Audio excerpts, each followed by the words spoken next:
Welcome back.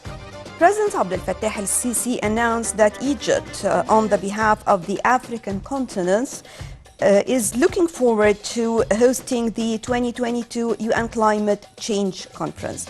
And this was mentioned actually during his participation via video conference in the Heads of States and Government on Climate Change meeting that was held on the sidelines of the 76th session of the United General Assembly under British Prime Minister Boris Johnson. We have many important issues that were tackled during this important meeting, and of course talking about the challenge of the climate change. And actually Egypt achieved a lot in this respect, and one of the leading countries when it comes to confronting the challenges of the impact of the climate change.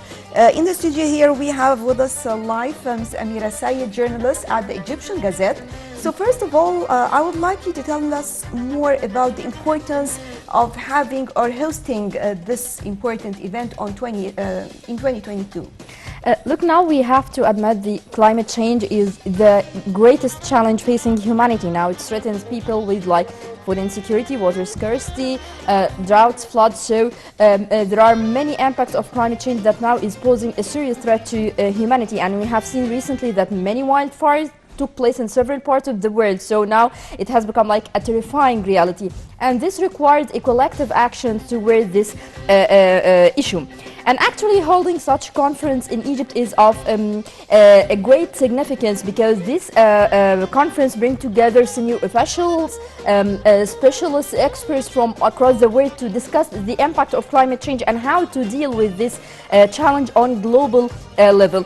Since the first edition of this conference in 1995 that was held in Berlin, every year there is the senior officials and multi-stakeholders, they are trying to find a suitable and tangible recommendations that can help to address the impact of climate change in line with Paris Agreement that seek to keep the rise in temperature below 2 degrees Celsius.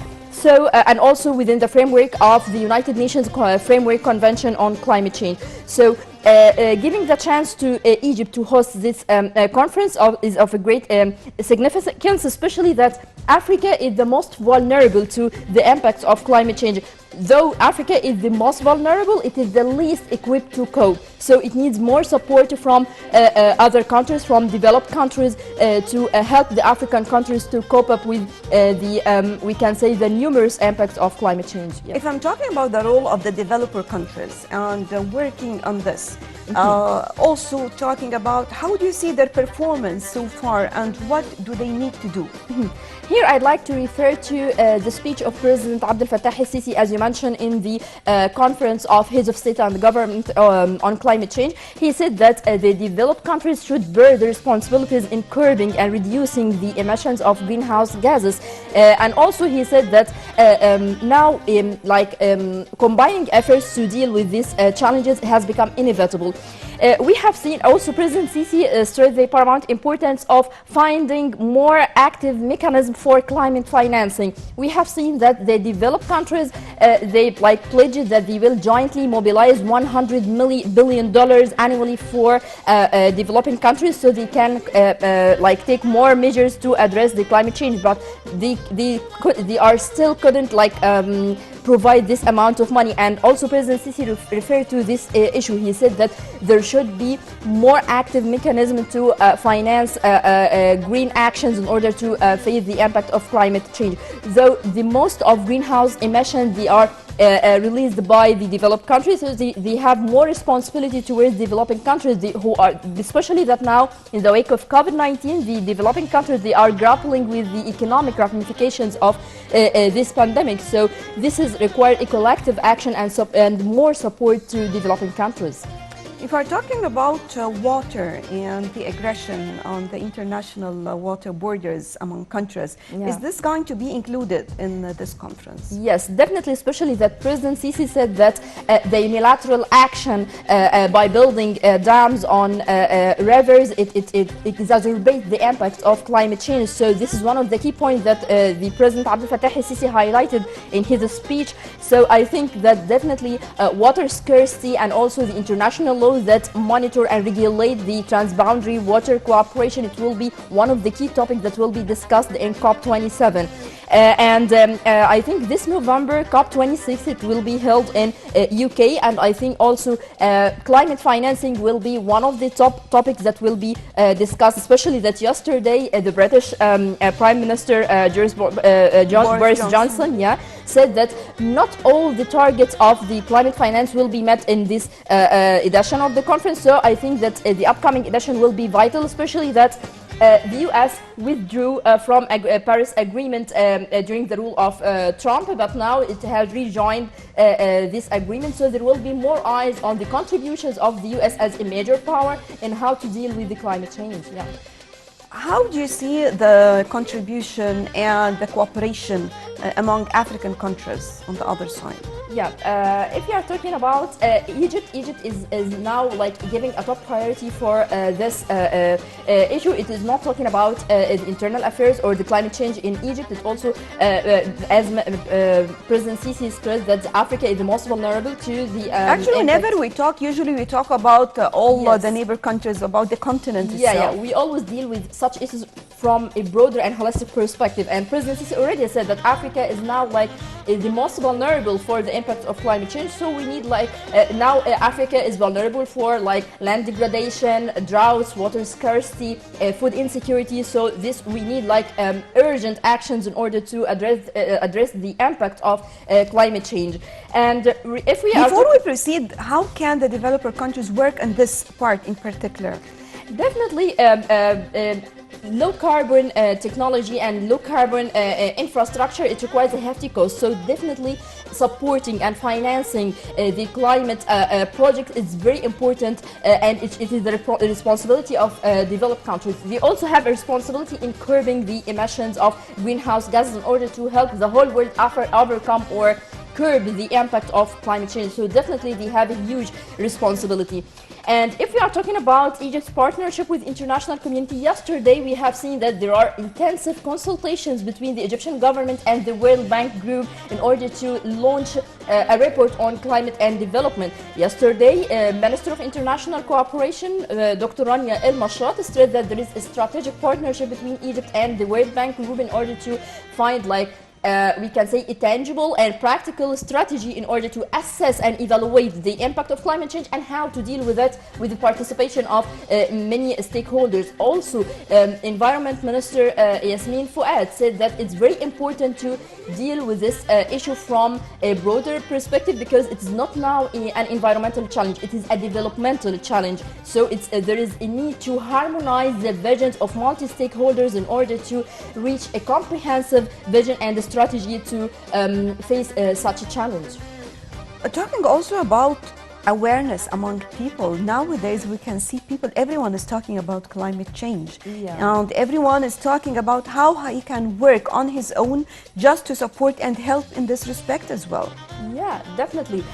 Look, previously people think that the climate change, it is like an elite issue or something related to environment, but now they started to realize that climate change, it has a direct impact on their daily life. If we are talking about land degradation, so farmers, they will bear the brunt of the impact of climate change. If we are talking about the economic losses that will be like an inevitable result of the food insecurity and the economic losses, so all people will bear the brunt of such impact of climate change. So definitely everyone now, they feel that they can take part in curbing such. For example, if we are talking here in Egypt about we can say curbing or decreasing reliance on traditional fuel. For example, there is an initiative to replace the cars with gas-powered cars. So people, they have a responsibility to contribute to success of such strategies that seek to curb the impact of climate change, definitely. Right. Just allow me to move on to a quick break. Then we'll be back with more on the Breakfast Show. Welcome back. And I'd like now to concentrate on the Egyptian vision, the national strategy to confront the climate change, talking about Egypt and of course about the African continent. Yeah, definitely Egypt has always been vigilant in all issues related to climate change and always give it a top priority. For example, now in Egypt we have the National Council for Climate Change, which is formed under the chairmanship of Prime Minister Mustafa Madbouli. And actually, the main mission of this council is to like assess the impact of climate change and how to deal with this. What are the most affected sectors by the impact of climate change? So it plays a vital role in this file. Also now the Environment Ministry is working on preparing the national strategy for climate and development, and this strategy is being prepared with the participation of different ministries and sectors in order to make like the climate change and the efforts related to climate change should be an integral part of the development plan of all sectors. And definitely this goes in tandem with Egypt's Vision 2030 for sustainable development. Also we have seen, for example, yesterday Agriculture Minister Said Al-Qusir, he said that now agriculture sector is the most affected sector by the impact of climate change because it affects the land productivity, it increases salinity of soil. So we have to give this sector a top priority if we are talking about keeping food security of our nation. If we are talking about this file from a continental perspective, actually we have like Africa Agenda 2063 Africa. We want to it also say that there should be more efforts in order to deal with the environmental challenges facing this continent, which is, as I mentioned, it is the most vulnerable to the impact of climate change, and the climate change it is having a growing impact on our continent. So I think that Egypt is now taking and stepping up efforts in order to first to make like private-public strategic partnership in order to involve all stakeholders to put a comprehensive vision to deal with this file. And also President Sisi in his speech, he urged the international community to join the Egypt-UK partnership that has resulted in forming climate adaptation coalition. So President Sisi already said that the international community should cooperate with Egypt in order to help face the numerous impacts of climate change, especially in the wake of the pandemic. Yeah. So now we're talking about the role of the leadership in Egypt. What about our role? Because I always say we can never just throw everything and put everything on the government just to do this and to do that. We have a role to follow and just to work on. Definitely.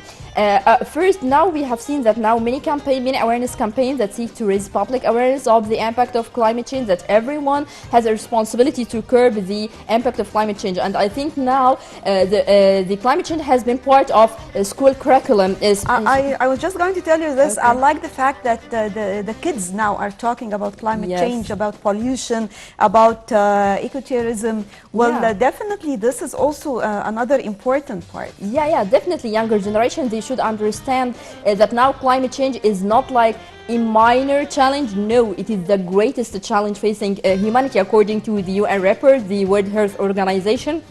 They all said that now it is the specter now that is haunting humanity. So all people, from school students to older people, they have to play a vital role in combating the impacts of climate change. Personal practices, it plays a major role in combating climate change. As I told you, for example, if we're talking about land degradation, water scarcity, so people, they should bear the responsibility in water rationalization, in using relying on, we can say, renewable energy to support the government's decision related to switching to green decision or green climate. Yeah. So also we have another upcoming important event, right? Yes. Can you tell us more about it? Yeah, President Sisi in this event announced that Egypt is to host the 27th edition of COP or the UN Conference on Climate Change. This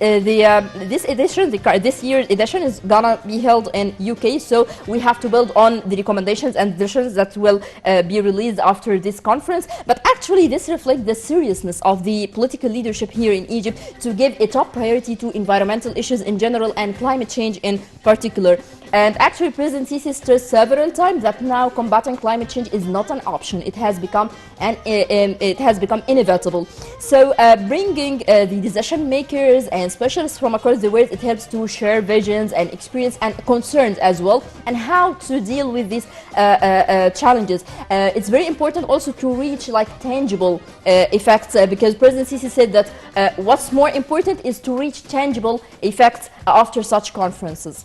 Yeah. And also I can see, and we all can feel the international cooperation as well with other European countries. I'm talking about cooperation with the United Kingdom in this respect. Also, we have another cooperation with Germany, and Germany achieved a lot in this respect. Yeah. Egypt has many projects related to renewable energy. For example, now Bimban solar power, which is the biggest in the Middle East and Africa, because Egypt now is trying to diversify the sources of energy in order to combat the challenges of climate change. Also, as I mentioned, the great initiatives, presidential initiative to replace old car with gas-powered cars, also to curb the greenhouse emissions. So definitely the European Union, for example, here in Egypt, we have many strategic partnership with the European Union in Egypt in such projects. If we are talking about also the World Bank Group, as I mentioned, that yesterday there were intensive talks between the World Bank Group delegation and the ministers of international cooperation, agriculture and environment in order to... Agriculture in particular, also we faced many challenges in this sector,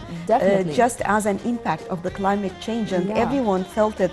Maybe in the very beginning, as we mentioned, that sometimes people were not that giving that much importance to the climate change. When we started to see natural disasters taking place all around, every day taking place all around, when we started to face another challenge in agriculture, people just started to take, let's say, they stopped to find out what's going on. Yes. We need to understand what's going on. Especially when a wildfire took place in several parts recently in Algeria. So people started, it is now, as I told you, it is now has turned into a terrifying reality, unfortunately. So this requires swift action to address these challenges. As you mentioned, that the agriculture sector, in particular, it is the most affected sector by the impact of climate change, and it is also the most important sector because it ensures the food security and everything. And Agriculture Minister Said Al-Qusayr, he said that now the climate change, because water, soil and climate, they are linked to each other. So any impact on any of these sectors, it will destroy the whole agriculture sector. So he said that it now, due to the climate change, it disrupts the agricultural season. It has changed the precipitation patterns. It has also affected the salinity of the soil and also the land productivity. So this requires swift actions in order to ensure the food security of the nation. Right. Miss Amira Sayed, thank you very much for joining us, a journalist at the Egyptian Gazette. Thank you very much for joining us. Super honored. Thank you. Right, and with this we come to the end of our breakfast show for today. Thank you all for joining us, and stay tuned for more coming up on NAR TV International.